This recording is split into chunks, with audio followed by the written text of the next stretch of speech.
علما لیکي چې کله نه کله انسان ته په دې 24 غنټو کې یو مراقبه پکار دی، هغې ته مراقبه موت وي. مراقبه موت ماښام کې چې یو سړی کیني د ماسخوتن د مون نه پس او سوچ کوي چې زه به آخر مرم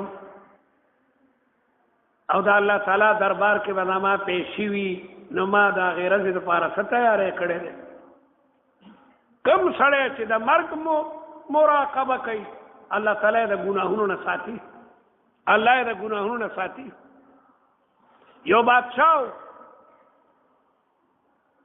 حد درجه غټو د دنیا معالجینو د هغې علاج وکړو، خو زیات به غټېدو، دومره غټو چې خپل مقصد ته لاس نه رسېد. ارمان یې و چې زه به هم نری شم، لیکن یو علاج هم کارګر نو. یو بزرگ حکیم راغی ورته وی بادشاه سلامت زه ستا علاج کوم او د الله تعالی په ذات مې یقین دی خدای به دې جوړوي، خو زه لږ اول ستا ذایچه ګورم. ذایچه ځان ته بل فن دی د ستورو په ذریعه، ډېر ګران علم دی. زه معلوموم چې ستا ژوند کې څومره موده پاتې ده دې نه معلومېږي، خو هغه هسې بادشاه ته دا خبره وکړه. څو ورځې پس راغی بادشاه سلامت، ما خو درته ډېر زبردست دارو تیار کړي وو، هغې بلکل نری کړی به وي، لیکن بادشاه سلامت ډېر د غم خبره ده.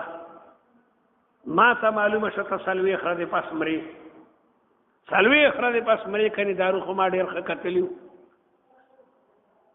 او که زما خبره نه منې ما قید کې بند که 40 ورځې پس مړ نه شو نو راشي بیا ما چې څه وی ته لازما 40 ورځې پس مرې. بادشاه وی ښه.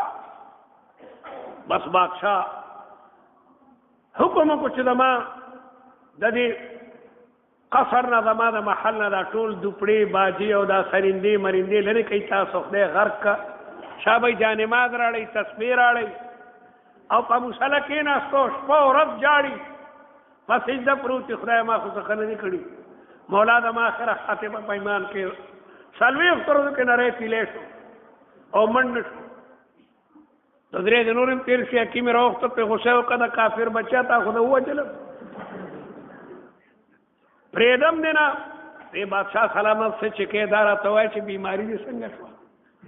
دې قسم په خدای ټوله لاړه که دغه علاجو بادشاه ته نو تذکر موت دا انسان چې کوم نه جرم ته بیا نه پرېږدي.